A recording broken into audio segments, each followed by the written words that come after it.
El 25 de noviembre de 2020, Diego Armando Maradona murió en su casa de Tigre, Argentina. Tenía 60 años.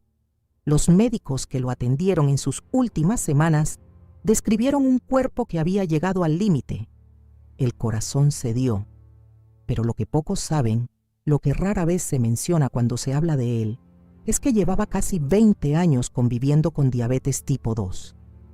2 décadas con el azúcar en sangre disparado. 2 décadas en las que su páncreas fue perdiendo terreno poco a poco, en silencio, mientras el mundo miraba otras cosas. Lo del azúcar se supo en 2002.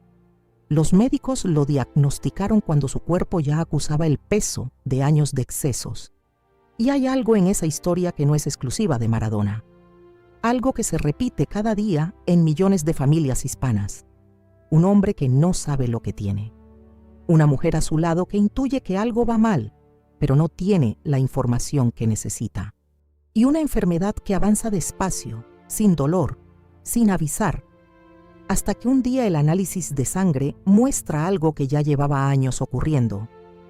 Ese hombre podría ser tu marido, tu padre, tu hermano, tu hijo. Hoy en este video vas a conocer 3 plantas que la medicina lleva décadas estudiando para proteger el páncreas y estabilizar el azúcar en sangre. 3 plantas que nuestras abuelas usaban antes de que existiera ninguna pastilla. 3 plantas que no aparecen en ninguna receta médica porque ningún laboratorio puede ganarles dinero patentándolas. Y voy a contártelo a ti, que eres la persona que cuida, la que prepara el desayuno, la que nota cuando algo no está bien, la que lleva a la familia al médico, la que se preocupa antes que nadie y actúa antes que nadie. Porque si alguien en tu casa tiene el azúcar alta, o si tú misma la tienes, esta información es para toda tu familia, para tu marido, para tu hermano, para tu padre, para tu hijo y para ti. Esta es información que tu abuela manejaba por instinto y que la ciencia lleva décadas confirmando. Los datos son duros. El 50% de los hispanos mayores de 65 años tiene diabetes o prediabetes, según la Asociación Americana de Diabetes. La mitad. Y una parte importante de ellos no lo sabe porque la prediabetes no duele, no se siente, no da síntomas visibles hasta que el daño acumulado ya es importante. El páncreas puede estar perdiendo hasta un 30% de su capacidad funcional y la persona siente que está perfectamente. Va al trabajo, cuida a los nietos, hace su vida normal. Y por dentro, silenciosamente, el azúcar está haciendo su trabajo, dañando los vasos sanguíneos, fatigando el páncreas, afectando la circulación en los pies, en los riñones, en los ojos, en el cerebro. Ese es el peligro real. La calma antes de que el análisis de sangre muestre algo que ya lleva años ocurriendo. Si sientes que lo que vas a ver hoy podría haber cambiado la historia de Maradona y puede cambiar la de tu familia antes de que sea demasiado tarde, suscríbete ahora a Código Botánico. Esta comunidad existe exactamente para eso, para que la información que las abuelas guardaban y la ciencia está confirmando llegue a las familias que la necesitan antes de que sea demasiado tarde. La segunda planta de este video es la que más va a sorprenderte. Hay estudios que la comparan directamente con uno de los medicamentos más recetados del mundo para la diabetes, y la mayoría de los médicos de cabecera no la menciona nunca en consulta. Al final del video vas a entender exactamente por qué. Vamos con la primera planta.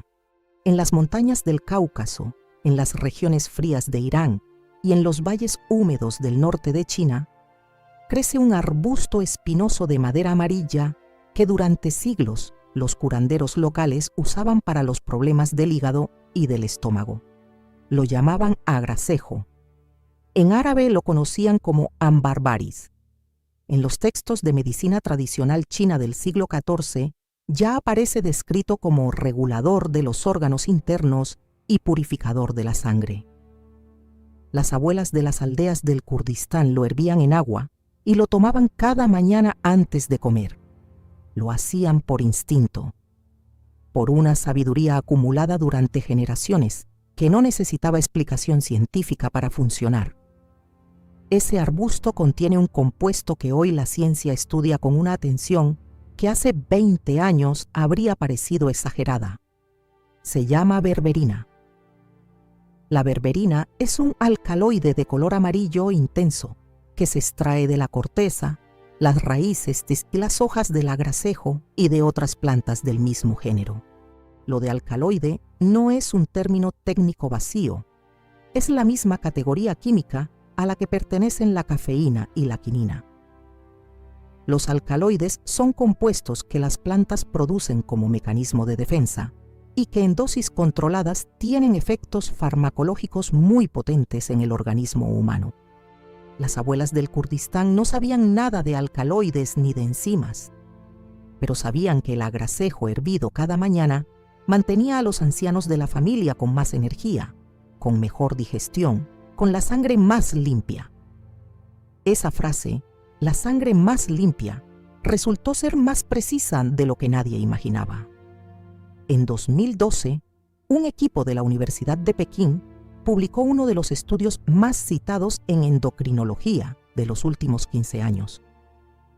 Reclutaron a 116 pacientes con diabetes tipo 2 recién diagnosticada. La mitad recibió berberina. La otra mitad recibió metformina, que es el medicamento más recetado del mundo para la diabetes tipo 2. El tratamiento duró 3 meses.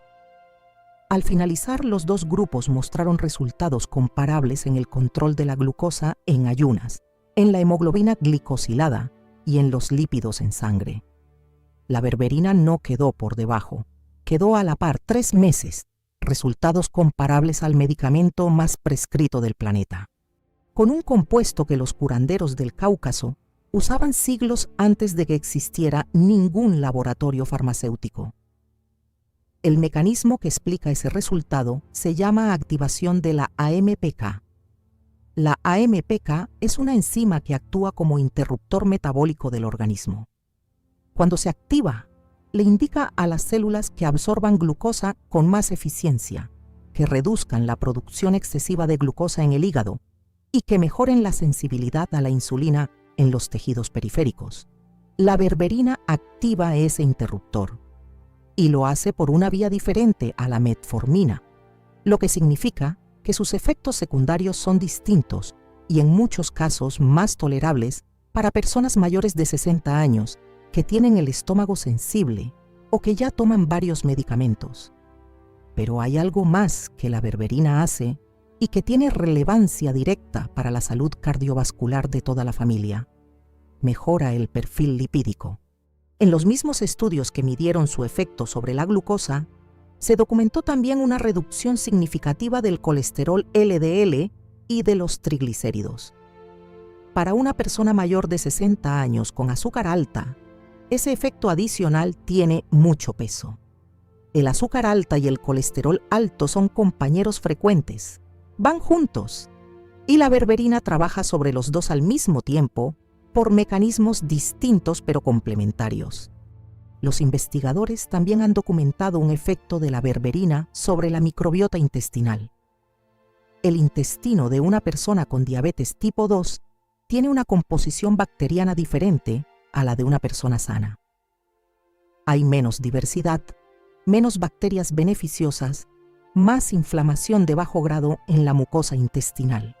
La berberina modifica ese equilibrio favorablemente, lo que explica en parte por qué su efecto sobre el azúcar es más sostenido a largo plazo que el de muchos otros compuestos naturales que actúan solo como bloqueadores de enzimas. Amparo Jiménez tiene 64 años y vive en Valencia. Lleva 12 años casada con un hombre al que le diagnosticaron prediabetes a los 58. Su marido nunca tomó en serio las recomendaciones del médico. Seguía comiendo lo mismo de siempre, seguía sin moverse, seguía diciéndole que no había problema. Amparo pasó a etiquetas, buscando recetas bajas en azúcar, intentando que él cambiara sin éxito. Llegó a este canal buscando algo que pudiera añadir a su desayuno sin que él lo notara demasiado. Empezó a ponerle berberina en cápsulas junto al café de la mañana. Le dijo que era para la circulación. Él lo tomó sin hacer preguntas. A los 3 meses, el análisis de sangre de revisión mostró una bajada de la glucosa en ayunas de 22 puntos. El médico le preguntó qué había cambiado en su dieta. El marido de Amparo se encogió de hombros. Amparo sonrió y no dijo nada. Antes de pasar a la segunda planta, necesito que hagas algo muy sencillo. Escríbeme en los comentarios. ¿Hay alguien en tu familia con el azúcar alta? Escribe sí o no. Y dime desde qué país me ves. Esa información me ayuda a entender a quién le llega este canal y qué necesita nuestra comunidad. Ahora vamos con la planta que más va a sorprenderte. La que los investigadores llevan décadas estudiando y que aún así la mayoría de los médicos de consulta general no menciona nunca. Tu abuela la tenía en la cocina. La usaba para los dulces, para los caldos, para las infusiones de invierno. La ponía entera en el arroz con leche. La guardaba en un tarro de cristal junto a los clavos y la vainilla. Probablemente tú también la tienes ahora mismo en algún cajón de tu cocina. Se llama canela, pero hay un detalle que cambia todo lo que crees saber sobre ella. En el mercado existen no una, sino 2 tipos de canela, y son radicalmente distintas en lo que hacen en el cuerpo humano. La confusión entre las 2 ha llevado durante décadas a que personas que pensaban que estaban usando canela medicinal estuvieran usando en realidad una especia que en dosis altas puede ser perjudicial para el hígado. La canela más común, la que se vende en la mayoría de los supermercados sin especificar el origen, es la canela cassia. Viene principalmente de China e Indonesia. Tiene un sabor intenso, ligeramente amargo, y contiene una sustancia llamada cumarina. La cumarina en dosis pequeñas y ocasionales no representa un problema para la mayoría de las personas, pero usada a diario en las cantidades que los estudios sobre diabetes utilizaron, puede acumularse en el organismo y generar toxicidad hepática. La Agencia Europea de Seguridad Alimentaria tiene establecido un límite máximo de consumo diario precisamente por este motivo. La otra es la canela de Ceilán. Se llama así porque viene de Sri Lanka, que durante siglos se llamó Ceilán. Su nombre científico es Cinnamomum verum, la verdadera canela, si nos ponemos estrictos con la botánica. Las abuelas de las aldeas del sur de Sri Lanka la hervían en agua cada mañana y se la daban a los mayores de la familia antes del desayuno. La añadían a los arroces, a los guisos especiados, a las bebidas calientes del amanecer. Su corteza es más fina, más delicada, y se enrolla en capas múltiples como un pergamino. El sabor es más suave, más dulce, menos agresivo, y lo que contiene en términos de compuestos activos es completamente diferente de la cassia. Los polifenoles de la canela de Ceilán, concretamente los polímeros de tipo A de procianidina, tienen la capacidad de actuar como miméticos de la insulina. Eso significa que imitan parcialmente la función de la insulina en las células musculares y en el tejido adiposo. Cuando la glucosa entra al torrente sanguíneo después de una comida, la insulina es la llave que abre las células para que esa glucosa entre y se use como energía. En personas con diabetes tipo 2 o prediabetes, esa llave funciona mal. Las células se vuelven resistentes a la insulina. La glucosa se queda en la sangre porque las puertas no se abren bien. Los polifenoles de la canela de Ceilán ayudan a abrir esas puertas por otra vía molecular, reduciendo la resistencia a la insulina y mejorando la absorción celular de glucosa incluso cuando el páncreas ya no produce insulina con la eficiencia que debería. En 2003, un equipo de la Universidad de California, Davis, publicó en la revista Diabetes Care, una de las publicaciones de endocrinología con mayor impacto científico del mundo, un estudio con 60 pacientes con diabetes tipo 2 divididos en 6 grupos. Los grupos recibieron diferentes dosis de canela o placebo durante 40 días. Los que tomaron canela mostraron reducciones en la glucosa en ayunas de entre el 18 y el 29%. También bajaron el colesterol total, el LDL y los triglicéridos de forma estadísticamente significativa. El efecto se mantuvo incluso 20 días después de haber dejado de tomar canela, lo que sugiere que los cambios no son superficiales, sino que afectan mecanismos metabólicos de fondo. 18 a 29% de reducción de glucosa en 40 días, con una especia que tu abuela ponía en el arroz con leche. Hay algo más que hace la canela de Ceilán que rara vez se menciona cuando se habla de ella en el contexto de la diabetes. Ralentiza el vaciamiento gástrico. El estómago tarda más en pasar el alimento digerido al intestino delgado, lo que significa que la glucosa procedente de los carbohidratos entra al torrente sanguíneo de forma más gradual, con menos picos bruscos después de comer. Ese pico postprandial, el disparo de azúcar que ocurre en los primeros 90 minutos después de una comida, es uno de los factores más dañinos a largo plazo para los vasos sanguíneos, el sistema nervioso y los riñones. Controlarlo no es un detalle menor. Para muchas personas es la diferencia entre un páncreas que aguanta y uno que se agota. Dale like a este video ahora si quieres que Código Botánico siga trayendo esta información cada semana. Cada like le indica al algoritmo de YouTube que este contenido merece llegar a más familias, y hay muchas familias que necesitan saber esto. Mercedes Suárez tiene 67 años y vive en Ciudad de México. Su marido, Arturo, tiene 72 y lleva 5 años con el azúcar descontrolada. Arturo toma su medicación, pero el análisis trimestral nunca termina de mejorar del todo. Mercedes buscaba algo que pudiera sumar sin entrar en conflicto con los medicamentos que ya tomaba Arturo. Algo natural, algo que no le generara efectos secundarios. Empezó a ponerle media cucharadita de canela de Ceilán en el café de la mañana y otra media en el yogur de la noche, mezclada con una pizca de nuez moscada para disimular el sabor. Sin decirle nada sobre el motivo, Arturo pensaba que era simplemente una forma de dar sabor. A los 6 meses, el médico de Arturo revisó el análisis y lo llamó para preguntarle qué había cambiado en su dieta. El último resultado había sido el mejor en 4 años. Mercedes me escribió esa tarde para contármelo. Al final del mensaje decía: mi marido sigue sin saber que lleva meses tomando su medicina de verdad, pero esta semana le voy a contar. Se lo merece saber. Antes del cierre, quiero que pienses un momento en alguien concreto. En ese hombre de tu familia que sabe que tiene el azúcar alta y no le da la importancia que debería, que dice que ya lo controla, que come lo que le apetece y pospone el análisis hasta que el médico insiste. Piensa en él mientras te cuento la tercera planta, porque esta es la que más puede sorprenderle a él y la que más fácil es de incorporar sin que note que está haciendo algo diferente.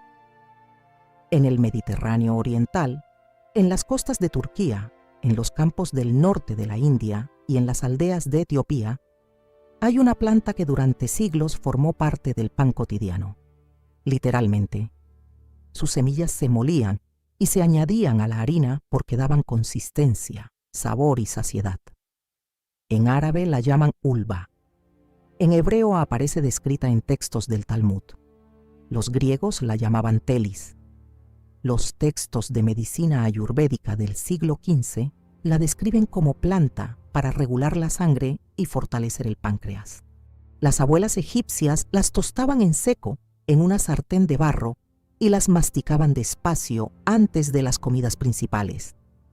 Su nombre en español es fenogreco. El fenogreco tiene semillas pequeñas, de color ocre amarillento, duras, con un aroma que recuerda vagamente al arce y un sabor ligeramente amargo con un fondo cálido. Y esas semillas contienen una fibra soluble de cadena larga que se llama galactomanano. El galactomanano forma un gel viscoso en el intestino delgado cuando entra en contacto con el agua de la digestión. Un gel que actúa como una red, una barrera que atrapa los azúcares simples y los libera de forma gradual al torrente sanguíneo en lugar de dejarlos pasar todos de golpe. Cuando comes pan, arroz, pasta o fruta, los azúcares entran rápido. El páncreas tiene que responder produciendo insulina a gran velocidad para bajar esa subida brusca. Ese esfuerzo repetido día tras día, año tras año, durante décadas, es lo que va agotando al páncreas y generando la resistencia a la insulina que caracteriza a la diabetes tipo 2.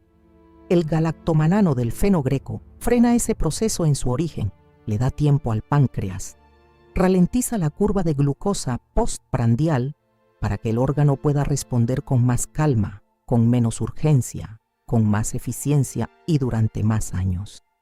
En 2009, un equipo de la Universidad de Toronto publicó un metaanálisis que reunía los resultados de 10 ensayos clínicos independientes realizados en 4 países distintos sobre el fenogreco y el control glucémico en adultos con diabetes tipo 2. La conclusión fue consistente en todos los estudios. La suplementación con fenogreco reducía significativamente la glucosa en ayunas y la hemoglobina glicosilada. El efecto era más pronunciado en personas que tomaban entre 5 y 10 gramos de semillas molidas al día, divididos en 2 tomas con las comidas principales. Hay un segundo mecanismo del fenogreco que tiene relevancia especial para los hombres mayores de 60 años, que es el grupo que con más frecuencia ignora los síntomas de la diabetes hasta que ya es muy tarde. El fenogreco contiene un aminoácido poco conocido fuera de los laboratorios de investigación que se llama 4-hidroxiisoleucina. Este aminoácido estimula directamente las células beta del páncreas, que son las células responsables de producir insulina. Cuando el azúcar sube después de una comida, las células beta reciben la señal y segregan insulina para bajarlo. En personas con diabetes tipo 2 avanzada o prediabetes de larga duración, esas células beta están fatigadas. Su respuesta es más lenta, más débil, menos precisa. El 4-hidroxisoleucina del fenogreco actúa como un estimulante directo de esas células en el momento exacto en que más se necesitan, justo después de comer, cuando la glucosa está subiendo y el páncreas tiene que responder con rapidez. Los investigadores también han documentado que el fenogreco reduce la expresión de enzimas hepáticas implicadas en la gluconeogénesis, que es el proceso por el cual el hígado fabrica glucosa nueva a partir de proteínas y grasas cuando el organismo lleva mucho tiempo sin comer. En personas diabéticas, ese proceso suele estar sobreactivado, lo que explica por qué muchas personas tienen la glucosa en ayunas elevada incluso sin haber comido nada desde la noche anterior. El fenogreco ayuda a moderar ese mecanismo hepático, lo que contribuye a que la glucosa en ayunas baje de forma más consistente a lo largo de las semanas. Catalina Restrepo tiene 61 años y vive en Medellín. Su hermano Jorge tiene 65 y fue diagnosticado con diabetes tipo 2 hace 3 años, después de un análisis de rutina que mostró una glucosa en ayunas de 194. Jorge es del tipo de hombre que no cambia hábitos.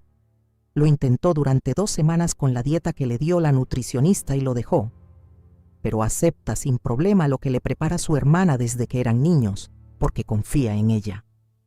Catalina le prepara cada mañana un vaso de agua tibia con una cucharadita de semillas de fenogrecos molidas y una pizca de canela de Ceilán. Jorge lo toma pensando que es una infusión de hierbas para el estómago, que es lo que Catalina le dijo al principio. A los 4 meses, el análisis trimestral mostró la hemoglobina glicosilada más baja desde el diagnóstico, bajando de 8.2 a 6.9. El médico le dijo a Jorge que siguiera haciendo lo que estuviera haciendo porque iba por buen camino. Jorge le llamó a Catalina para contárselo, orgulloso. Ella me escribió esa misma tarde, y al final del mensaje decía: «Esta semana le cuento la verdad. Ya se lo ha ganado. Ahora vamos con lo práctico. Tener la información es la primera parte. Saber cómo incorporarla es la segunda. La berberina la encuentras en herbolarios y tiendas de productos naturales en cápsulas de extracto estandarizado. La dosis que aparece en los estudios clínicos con mejores resultados es de 500 miligramos 3 veces al día, siempre con las comidas principales. la razón de tomarlo con comida es doble. Por un lado, la berberina se absorbe mejor en presencia de grasas alimentarias. Por otro, reduce el riesgo de molestias gastrointestinales, que son el efecto secundario más frecuente en las primeras semanas y que en la mayoría de los casos desaparecen después del primer mes. Si el estómago es muy sensible o si nunca antes has tomado berberina, empieza con 250 miligramos 2 veces al día durante las primeras 2 semanas y sube gradualmente. Una advertencia que no puedes ignorar si tú o alguien de tu familia toma medicación para la diabetes. La berberina baja el azúcar de forma activa. Si se combina con metformina u otros hipoglucemiantes sin supervisión médica, puede bajar la glucosa más de lo que el cuerpo necesita. Antes de empezar, habla con el médico que lleva el seguimiento. Esta advertencia es real, no es de protocolo. La canela de Ceilán la encuentras en herbolarios y en tiendas de alimentación especializada. Busca específicamente Cinnamomum verum o canela de Ceilán en la etiqueta. Si la etiqueta no especifica el tipo, es casi seguro que es casia. La dosis estudiada es de 1 a 3 gramos al día, que equivale aproximadamente a media cucharadita rasa. Se puede tomar en infusión, añadida al café, al yogur, a la avena del desayuno o a cualquier preparación caliente. Tomada con las comidas principales tiene mayor efecto sobre los picos de glucosa postprandiales. El fenogreco lo encuentras en herbolarios en semillas enteras o en polvo. El polvo es más fácil de incorporar a la alimentación diaria. Una cucharadita rasa, unos 5 gramos, mezclada con agua tibia o añadida a un batido o a la avena de la mañana. La segunda toma puede ir con la comida del mediodía. El sabor es ligeramente amargo, pero mezclado con canela de Ceilán se suaviza considerablemente y el resultado es una bebida que no resulta desagradable.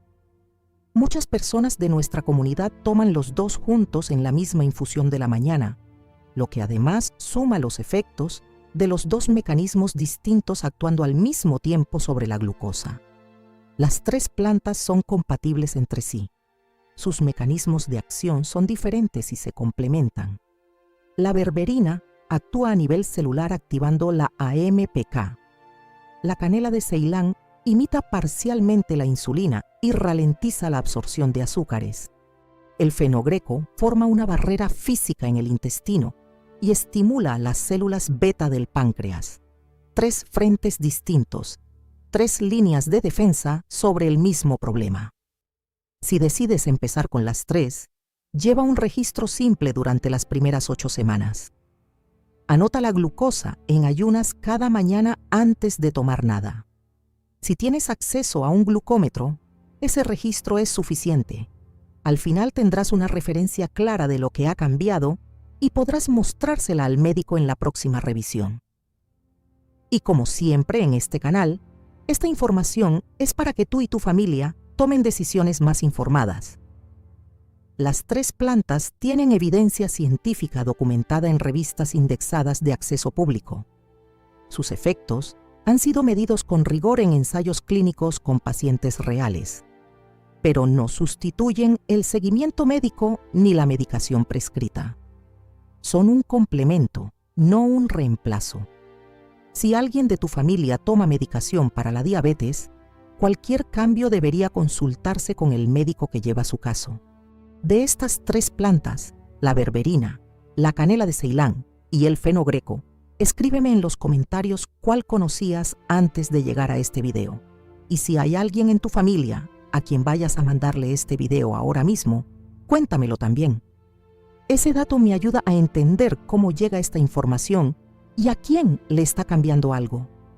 Maradona murió con 60 años. Tenía el mundo a sus pies y el cuerpo agotado. Lo que le faltó probablemente fue alguien que le pusiera delante la información correcta en el momento correcto. Alguien que se preocupara antes que él. Alguien que dijera, espera, hay algo más que todavía no has probado. Tú eres esa persona para tu familia. Berberina, para proteger el páncreas y mejorar la sensibilidad a la insulina desde el mecanismo celular. canela de Ceilán, la que las abuelas de Sri Lanka hervían cada mañana y que los investigadores de California tardaron décadas en tomarse en serio. Y fenogreco, las semillas que estuvieron en el pan cotidiano de 3 civilizaciones distintas y que la ciencia redescubrió como uno de los aliados más completos del páncreas en personas mayores de 60 años. El siguiente video que te recomiendo ver es el de las 3 plantas que frenan la pérdida de memoria después de los 60. El azúcar alto daña los vasos sanguíneos del cerebro. Las personas con diabetes tienen el doble de riesgo de desarrollar deterioro cognitivo. Azúcar y memoria están más conectados de lo que la mayoría imagina. Si cuidaste el azúcar hoy, cuida también el cerebro. Te lo dejo en pantalla ahora. Mándalo por WhatsApp a alguien de tu familia que necesite leer esto. A tu marido, a tu hermana, a tu madre, a ese hermano que dice que ya lo controla, con un solo toque. Puede que sea lo más importante que reciba esta semana. Nos vemos en el próximo video.